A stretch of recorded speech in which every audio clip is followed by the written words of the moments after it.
Despite record heat all across the state of Texas, grid managers did not ask people to conserve energy, nor did we come anywhere close to the emergency conditions we've seen. So what changed between Wednesday, when we almost had rolling blackouts, and today? Fox Blake Hansen in studio taking a deeper look into what went wrong earlier this week and what's being done about it. Blake. Steve, the last few weeks, it's become almost routine for ERCOT to ask Texans to cut back on electricity use, particularly as the sun goes down and the heat lingers. But there was another wrinkle earlier this week. Despite nearing an all-time record for demand in September, the grid held steady Friday after a week in which that was not always the case. The grid briefly dipped into the red, a level 2 emergency Wednesday night, one step away from rolling blackouts. It was the first emergency all summer, and ERCOT confirmed to Fox 4 it wasn't just a lack of power generation. There was power in South Texas, likely wind, that could not get to the rest of the state. ERCOT revealed there wasn't enough transmission to move it. Brad Jones, the former head of ERCOT, told Bloomberg all the wind that was on in the south was struggling to get to Dallas to help meet demand. So right in the middle of this, ERCOT had to reduce generation in the south to prevent that line from being overloaded. ERCOT says it's working on solving transmission issues that can impact both reliability and prices. All in favor? Aye.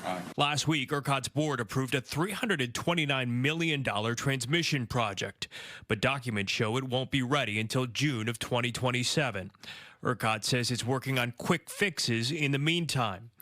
The emergency conditions Wednesday happened despite ERCOT's request for Texans to cut back on electricity use.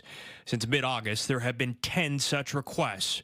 ERCOT claims it works, but some argue it would be more effective if people were paid to scale back. We already have millions of Texans with smart meters. We could pay you, me, and the viewership to shut down our meters. Consumer advocates have pointed out big businesses do get paid to cut back on electricity.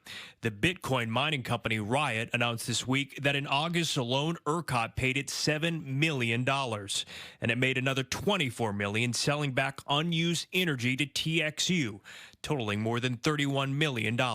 So demand response is something that's been promoted for many years in front of ERCOT.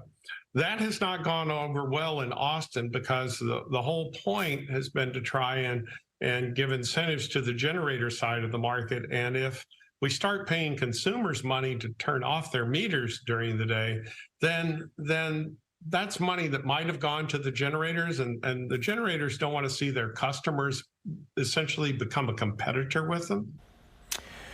ERCOT initially expected tight conditions this evening. We did not end up seeing that. The good news is, with temps dropping after today, it does not look like there will be any problems, at least for the next several days.